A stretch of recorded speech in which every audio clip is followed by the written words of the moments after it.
Okay. Goodness gracious, I have a container, it must have 500 pins in it. That's always in my way until I went looking for it and then I couldn't find it. Okay. There we go. Now when I did this earlier, I noticed that this did need a little extra because of the thickness I'm trying to go over there. So I'm going to fold that over the lip. Okay.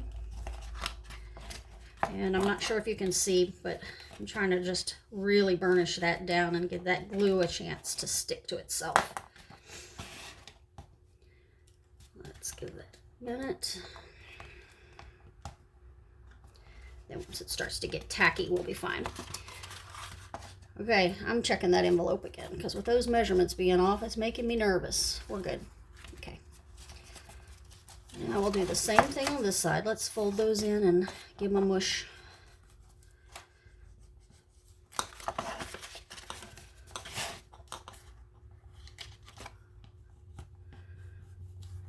Okay.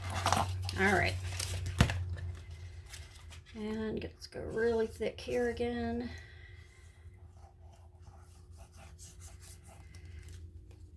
Yeah, a little bit more on that edge. All right. And up and over.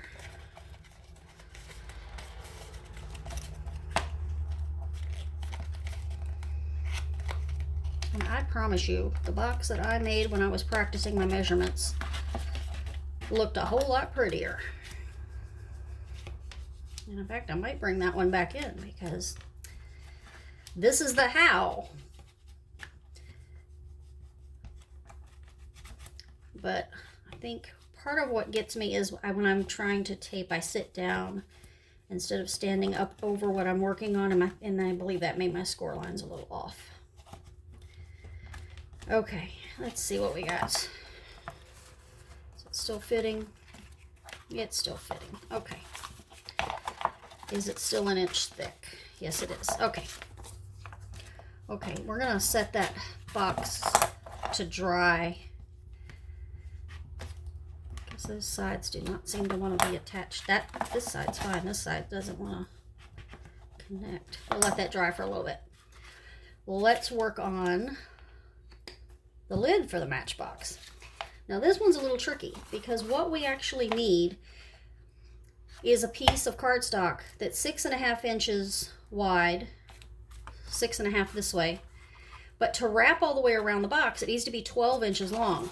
Well, our cardstock, in this particular case, is 11 inches long. I just don't have 12 by 12 in this color. I have a lot of 12 by 12 like white and black, but that's it. So I'm gonna make a piece that's 12 inches long. So first, I am going to cut this to 6.5 inches.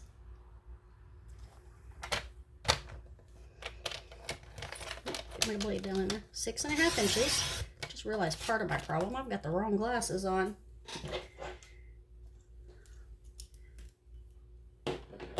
Switch to my close-up glasses and maybe I'll be able to see what I'm doing. Okay, so now we're 6.5 by 11, but I need it to be 6.5 by 12. So I'm gonna take this piece we cut off, which is 2 by 11, and how did I do this earlier? I think I trimmed it to about 1.25 inches.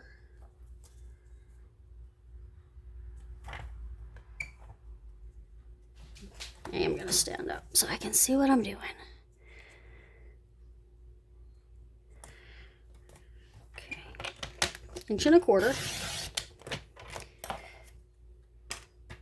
And then I'm going to use this side of my trimmer so I can see a little better. I'm going to line it back up at 1 inch, get my cutting blade out of the way again. And I'm going to score it at 1 inch. So I've got a 1/4 inch of score line hanging out over there. Now, one thing I forgot to do is to cut this back off at 6.5 inches. I don't need it that big. Okay.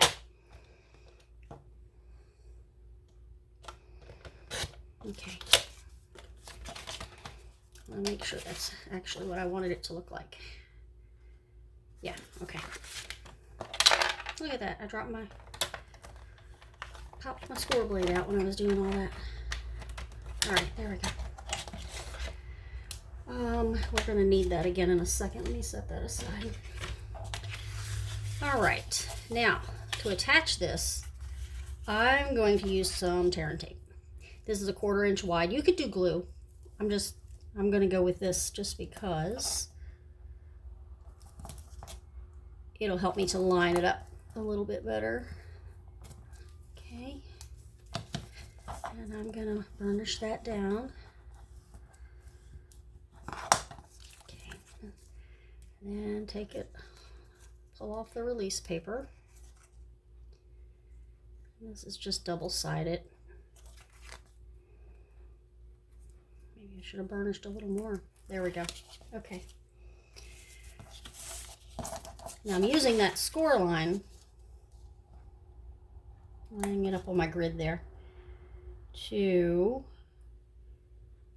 get this even on here. There we are. So now my paper is still short. I cut it too short.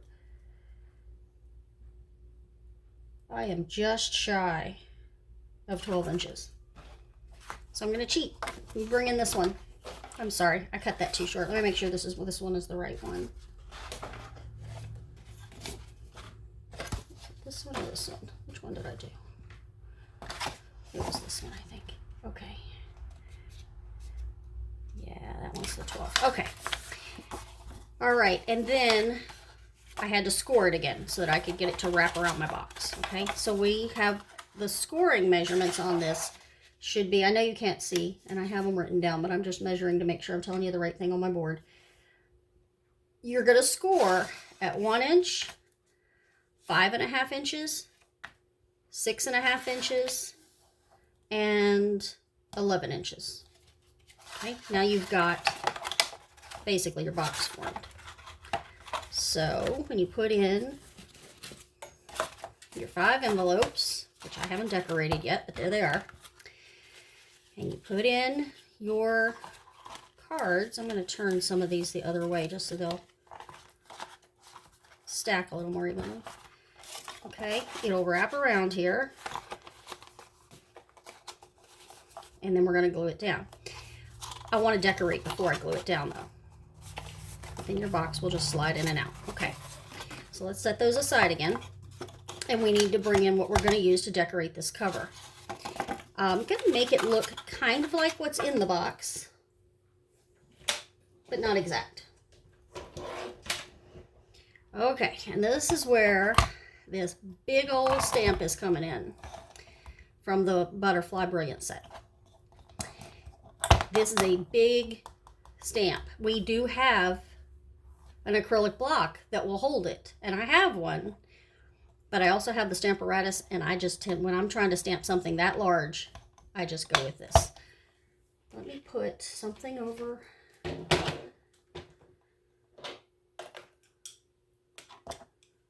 going to start dropping my glasses. What was I looking for? Oh, yes. Okay, to ink this up, I'm just making this easier on me. So what I've done, this is a piece of 6x4 basic white. I've already got it positioned, held in place with my magnets, and I lined my stamp up ahead of time, so my magnets shouldn't be in the way of my stamp.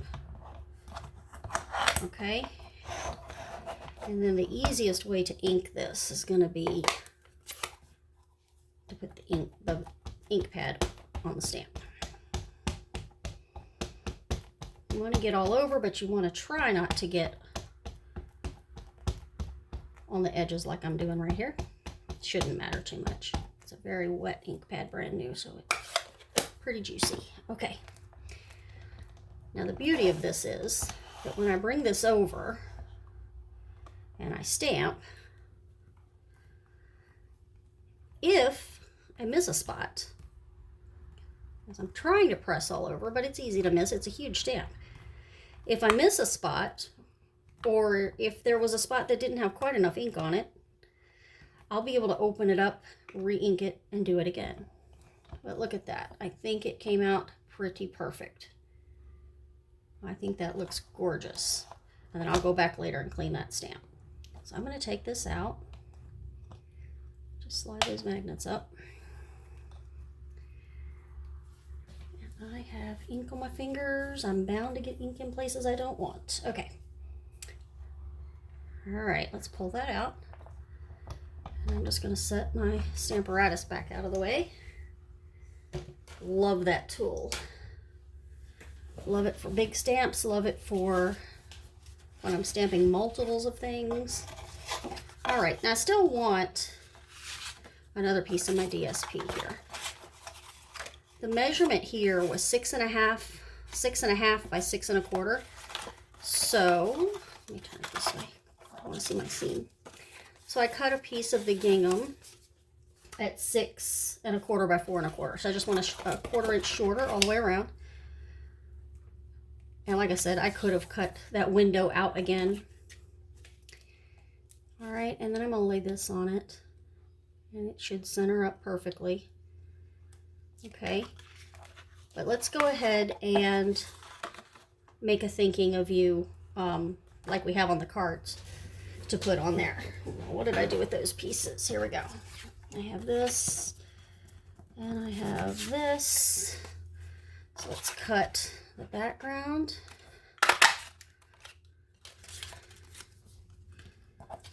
And then I'll put this one in. Let's just go this way. Cut that a little wider than I needed, didn't I? Wasting some. Oh well. That one will be trash. Okay. Okay, so there's my pieces. Let's lock that back up, put it away. And bring this back in.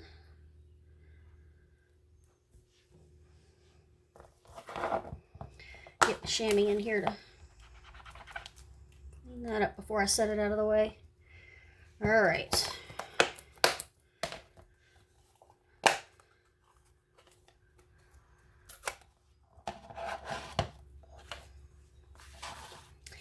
Foam pad.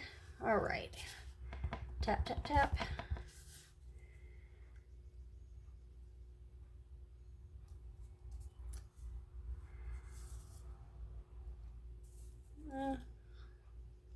Why I got a little smudged. Let's try that again.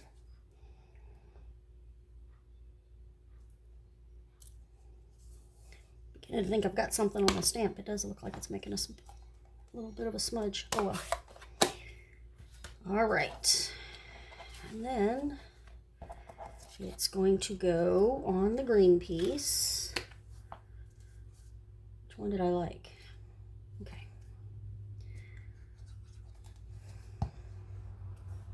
Okay. Put that in there. We're ready to start layering things up.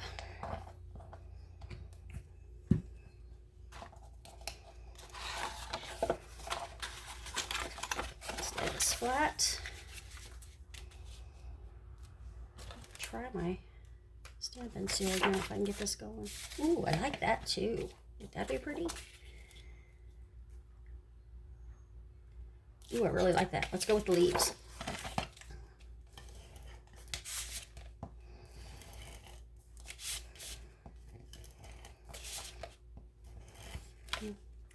Oh no, I ran out. I think I ran out.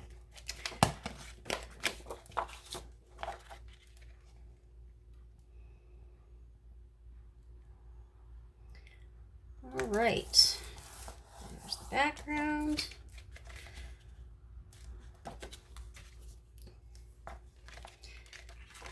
One thing I couldn't have planned ahead for was to have my refill handy from a Stampin' Seal, but oh well. This will work.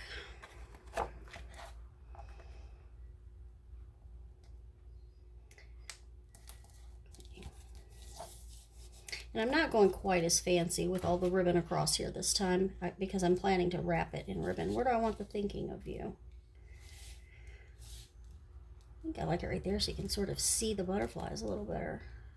Now, because this is on the outside of my box, I always think, you know, if it was me, I would stick this on a shelf or something somewhere, and there's anything that's sticking up on the top of the box could get caught on something. So I'm just going to go flat with this. Okay. Is that straight? That's straight. Seems like it needs a little something around the edge, but it's just the outside of the box. We'll just go with it. Okay. So let's bring this back in. And I'm leaving the cards in it just so it gives me a little more to push against here. All right. So now I'm trying to figure out how I want to glue this. Okay. All right. We are going to put the glue on this piece.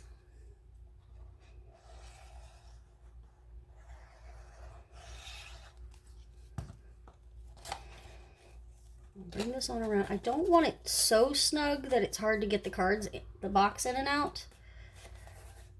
But you want it snug enough that they're not going to fall out. Okay. And by having that box in there, it's giving me something to push on right now. There we go. And of course that needs to set up a little bit. But the idea is that when it's dry, you will be able to slide the box out, and I can tell that my glue is still wet in there because it's wiggly. That's a little more snug than I did the other one. It could be the difference between which scoreboard I was using. When I made my other one, I'm pretty sure I used my my big scoreboard. And then I'm just gonna tie. Well, I wanted a bow so that it could come off, but you know, it doesn't need to come off because it does not actually holding it closed. So let's do another knot. Okay, and we will trim that down a little bit.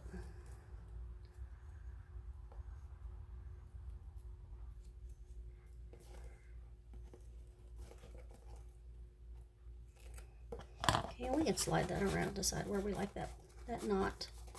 Or do I want it up there near the, slide it up. Well, oh, I got that pretty tight. Okay, and you could decorate more. Actually, those dies for the butterflies, I could cut a few of those out to put on the front. That would look really pretty. But again, I don't like things to stand up on the front of a box very much. Okay, let's see how this is sliding now. My inside was still wet. Okay, so we pull it out, and that makes a beautiful boxed gift set of cards. Okay, there we are. Thanks for joining me again. I will work on getting all the links down below and start thinking about what I want to make next. Have a great day.